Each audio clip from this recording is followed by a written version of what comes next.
in this video, I will show you how to unarchive all chats on WhatsApp.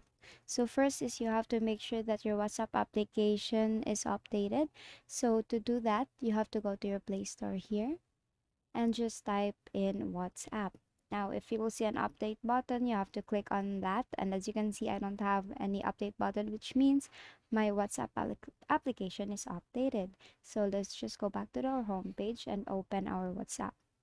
Now, as you can see, I don't have any messages because I have actually set it to unarchive.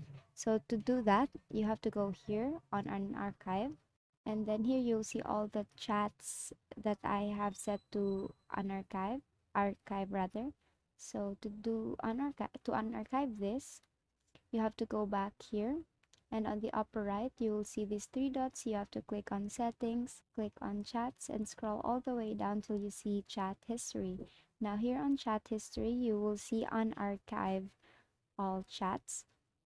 So you click on that and it's going to send you this, then just click on OK.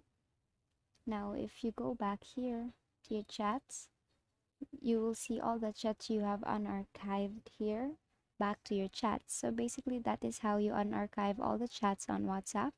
So that concludes this tutorial. I hope you find this useful. If you did, please like the video and subscribe to the channel, and please leave any questions you may have in the comment section, and have a great day.